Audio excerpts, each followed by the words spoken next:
Hi, in this video we'll be covering what we are recommending for week 1, hour 2 with your students during the Summer Bridge program. In this video we'll be covering how to register your students for Mouse Create so they can have an account and log in, similar to what we see for the teacher or the educator account. We'll also be covering how students will submit work inside of Mouse Create, how you can review that work also inside Mouse Create, and how you can assign work on a platform of your choosing. Okay, so let's get started. Your students are going to need usernames and passwords for Mouse Create. The way you're going to do that is before you meet with your students, maybe you're going to have them set up their accounts on a Google call or a Zoom call, or maybe you're going to send them some instructions. But what you'll need to do ahead of time is identify your group code. So I'm on my Mouse Create group page that we created in a previous video. And right under the name of the group, you'll find what's called a group code. So this group code is specific to mine, this random string of letters and numbers. You'll have your own specific group code as well. So I'm just going to copy this group code right now. But you'll want to take note of that because you're going to use that group code later when your students are getting signed up. So I'm going to show you what this student experience looks like after I've identified my group code. So this window I have open right now, this is my educator account with Mouse Create. I'm going to open up this window over here, and this is me. I'm masquerading as a student while I'm in this group. And so you'll ask your students to get started. What they'll do is they'll go to create.mouse.org. So maybe you instruct them to do this on a Zoom call or something like that. But they'll go to create.mouse.org. They will click the sign up button. They will select that they are a student. They'll see a similar screen to what we had before, but they're going to need to create a username and password. I'm going to do Tom Test -SB for Summer Bridge. So your students would be creating their own username and password. I'm going to give myself a username and password here just for this test account. I do need to give a first name and a last name, so I'm just going to do a fake name here. But again, your students would be doing this, and just a note, your students will actually be, the username and password you'll be able to see on your end, just so if a student forgets their username or password, you'll be able to recover it. So I just filled out all the required boxes here: username, a password, first name, last name, and a birth year. So maybe a lot of students that you'll have this year will be born in 2004. So I just need to select now that I've marked the terms and agreements, this whole I'm not a robot, what's called a reCAPTCHA, and I'm going to register this account. So again, this is what your students would be doing, and you'd be walking them through it. Now that they've registered a username and a password, it's asking for a group code. This is where that group code that you made note of before comes in handy. So I'm going to place that group code in, and I'm going to select Join Group. Okay, great. So now I'm looking at this view as a student. So here's my teacher view. Looks very similar to the view that any student in my class would see.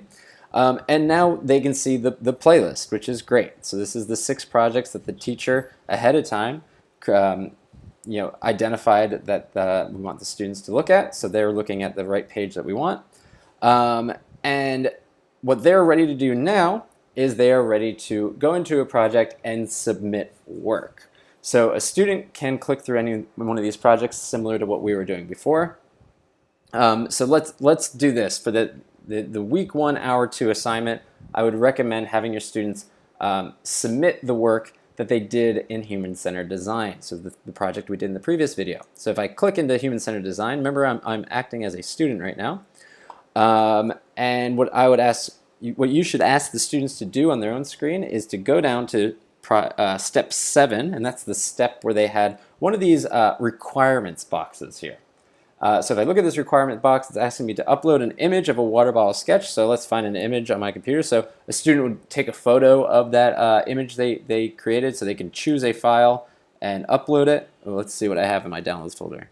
Let's do this photo here. It's a random photo of that I have on my computer.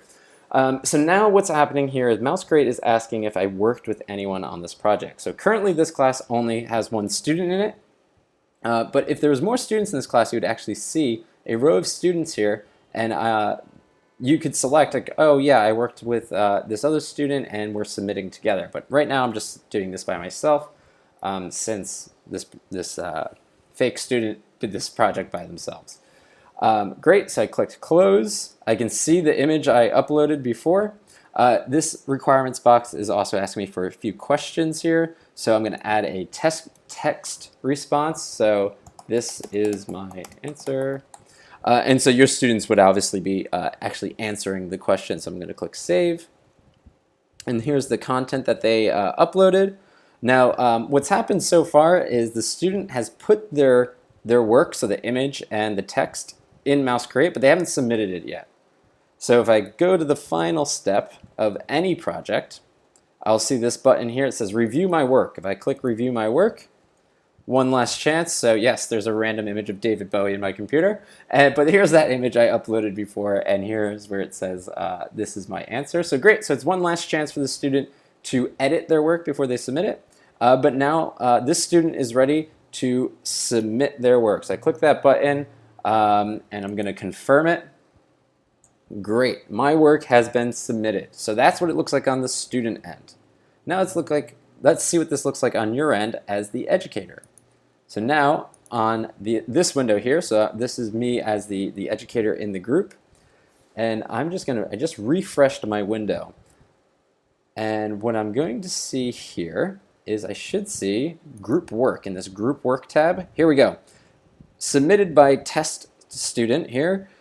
Here is the work that student submitted. Here's the image and the text. And I even in Mouse Create got this little red notification here, which let me know that I should check out my group work tab, and here's that work that student submitted. So great. So students can submit work on Mouse Create. You can review that work also on Mouse Create. And so all the work that students do throughout the summer, they should submit in that way. And if you do want to review it or leave comments, you can, in this window here, I can click discussion and provide a comment for the student. So maybe more images, please, as an example.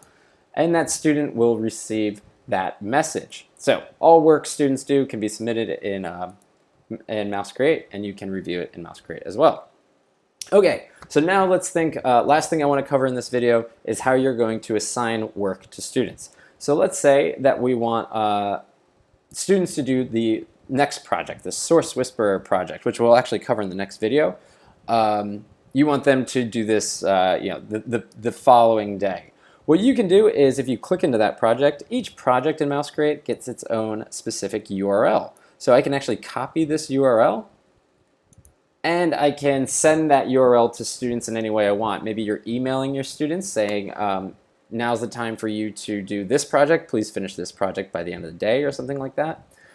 Or if you're using some sort of learning management system, maybe you're using Google Classroom, you can take that URL and create an assignment in Google Classroom. So you'd upload a new assignment in Google Classroom, and you would just paste this URL as a resource in that assignment so students know exactly where to go to finish the project.